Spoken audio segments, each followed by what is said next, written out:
Tata sons के मानद chairman और देश के बड़े उद्योगपति रतन टाटा अब नहीं रहे।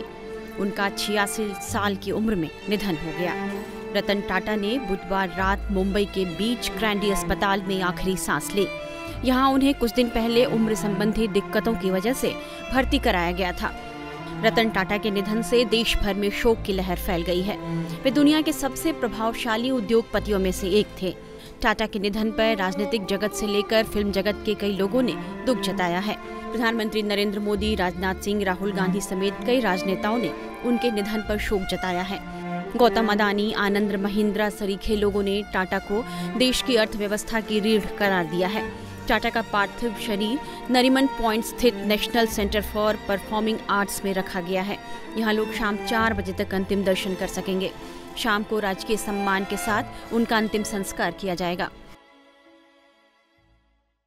देश के सबसे बड़े उद्योगपति रतन टाटा की अंतिम यात्रा अब किसी भी वक्त उनके घर से निकल सकती है। फिलहाल उन्हें अंतिम सलामी जो राजकीय सम्मान की है वो उनके घर पर कोलाबा में दी जा रही है। उसकी डायरेक्ट तस्वीर हम आपको दिखा रहे हैं। अंदर की तरफ आप देखें, मुंबई पुलिस की जो बैंड टीम है वो इस समय अपना जो धुन है वो बजाते हुए आखिरी सलामी रतन टाटा, पद्म विभूषण रतन टाटा को इस समय उनके अंदर जो घर का कैंपस है इस समय दे रही है। और ये एक अंतिम विदाई की शुरुआत माना जा सकता है कि अब अंतिम यात्रा जो निकलेगी वो आप इस समय तस्वीरों में देख रहे हैं। दरवाजे खुल चुके हैं।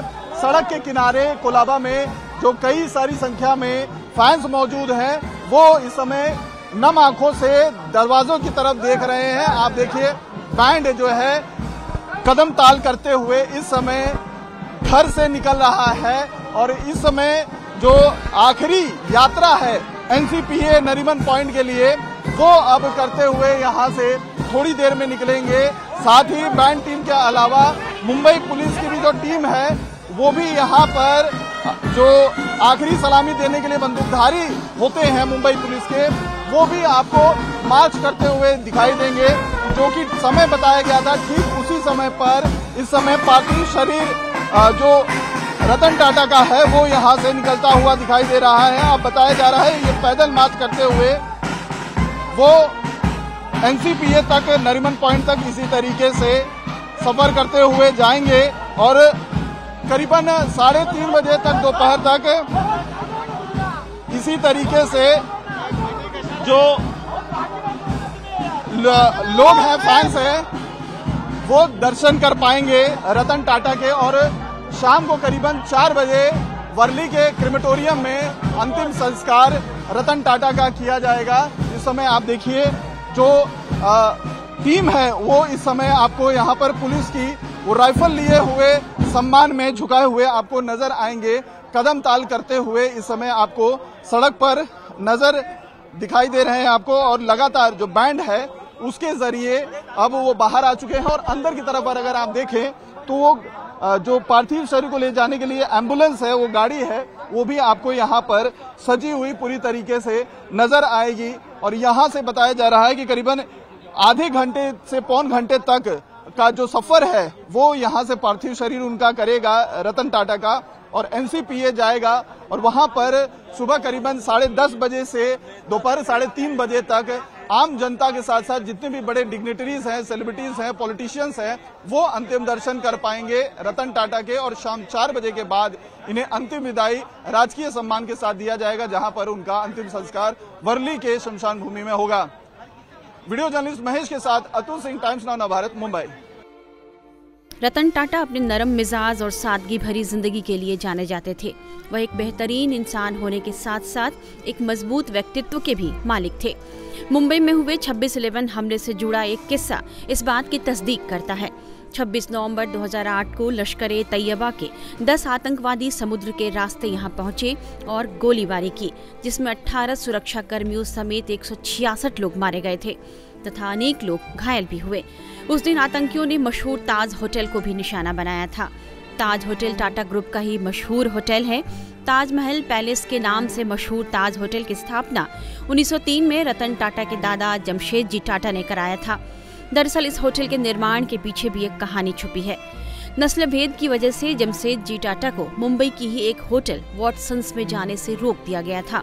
जिसके बाद उन्होंने इस होटल का निर्माण कराया। उस दिन जब आतंकी हमला हुआ तो रतन टाटा ने क्या किया, इस बारे में उन्होंने विस्तार से एक चैनल को बताया था। रतन टाटा ने बताया,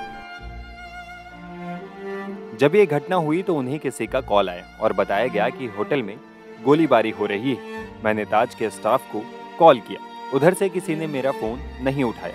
ये एक अजीब बात थी क्योंकि अक्सर ऐसा नहीं होता था। मैंने अपनी कार निकाली और मैं ताज होटल पहुंचा, लेकिन मेरे वॉचमैन ने मुझे अंदर जाने से रोक दिया और कहा कि आप अंदर मत जाइए क्योंकि वहां गोलीबारी जारी थी। जिस वक्त ये हमला हुआ होटल में तकरीबन 300 गेस्ट मौजूद थे। रेस्टोरेंट भरे हुए, वहां मौजूद स्टाफ ने सभी को बचाने और उन्हें सुरक्षित जगह पहुंचाने की कोशिश भी की। हालांकि इस दौरान कई मारे भी गए। इंटरव्यू में रतन टाटा ने आगे बताया कि वे 3 दिन और 3 रातों के लिए ताज प्रबंधन के साथ खड़े रहे। इस तरह अपनी जान जोखिम में डालकर वे अपने मेहमानों और स्टाफ की फिक्र में रहे। रिपोर्ट्स के मुताबिक उन्होंने वहां मौजूद सुरक्षा कर्मियों से यह कहा था कि अगर जरूरत पड़े तो मेरी पूरी प्रॉपर्टी को ही बम से उड़ा दो, मुझे इसकी चिंता नहीं, लेकिन एक भी आतंकी जिंदा नहीं बचना चाहिए। आपको बता दें कि होटल ताज उन जगहों में से एक थी जहां लोगों को ढूंढ कर आतंकियों ने मारा था। रतन टाटा अपने हर कर्मचारी और सहयोगियों के लिए बेहद उदार रहे। ताज होटल की इमारत को लेकर वे अक्सर कहते थे कि अपनी भव्यता के बावजूद ताज कभी भी वह नहीं बन पाता जो आज है, अगर इसके पीछे यहाँ काम करने वाले लोगों की मेहनत नहीं होती। रतन टाटा के निधन पर उनके फैंस ने क्या कहा है, ये सुनिए। पद्म विभूषण रतन टाटा के निधन के बाद पूरे देश में शोक की लहर है। हर कोई रतन टाटा को अंतिम दर्शन करके श्रद्धांजलि देना चाहता है। एक तरफ उनके घर पर उनके करीबी दोस्तों का आना जारी है, वहीं अब धीरे धीरे कुछ ऐसे फैंस, ऐसे लोग भी पहुंच रहे हैं जो रतन टाटा के अंतिम दर्शन करना चाहते हैं, साथ ही कुछ खास उनके हैंड प्रिंट्स लेना चाहते हैं। हमारे साथ ऐसे ही 2 शख्स यहाँ पर मौजूद हैं, उनसे बात करते हैं। सर, आपका शुभ नाम? अनिक जैन। अनिक, आप जो है साथ में ये अपने हाथ में एक मॉडल लेकर खड़े हैं, हैंड प्रिंट हमें दिखाई दे रहा है, पूरा एक स्ट्रक्चर, अगर if I am not wrong, दिखाई दे रहा है। ये लेकर आप क्यों यहाँ पर खड़े हैं? आपका मकसद क्या है रतन टाटा के घर पे आने का? जी देखिए, हम रतन जी सर के हैंड कास्ट काफ़ी टाइम से हम करना चाहते थे। हमने काफ़ी कोशिश भी की पहले सोर्स लगा के, बट हुआ नहीं। बट जैसे ही हमने रात को ये न्यूज़ सुनी तो हमें इस लाइक हम कितने साल से करना चाह रहे थे ये चीज़, बट अभी ये लास्ट चांस है। तो जैसे भी है, तो she is my wife, she is the founder of actually this thing, and she was in Ahmedabad. So she took the next flight, immediate flight, and then she came. We first went to Breach Candy Hospital. फिर वहाँ से पता चला कि उनको यहाँ से उनके घर पे लेके आ गए। तो from that point of time we suddenly rushed here, and from बस उसी टाइम से हम कोशिश कर रहे हैं कि हम कैसे उनके हैंड कास्ट प्रिजर्व कर सके करके। तो हैंड कास्ट आपने क्या इसके अलावा जो है रतन टाटा जी के अलावा और भी किसी बड़ी हस्तियों के या किसी के हैंड कास्ट आप लोगों ने जो है इस तरीके से लिए हैं कि ये पहला ऐसा मौका है रतन टाटा के पास आप आए हुए? नहीं, देखिए, रतन टाटा जी बड़ी हस्ती करके नहीं, ये हम इसमें हमारा कुछ पर्सनल गेन से नहीं आए हम। इट्स लाइक कि आज रतन जी से हम बहुत कुछ इंस्पायर होते हैं, उनसे सीखते हैं, उनकी सादगी है, आज बहुत चीज़ें हैं वो कहने को कम पड़ेगा, लेकिन बस ये है कि हम हमारी तरफ से क्या ट्रिब्यूट दे सकते हैं उनको श्रद्धांजलि में।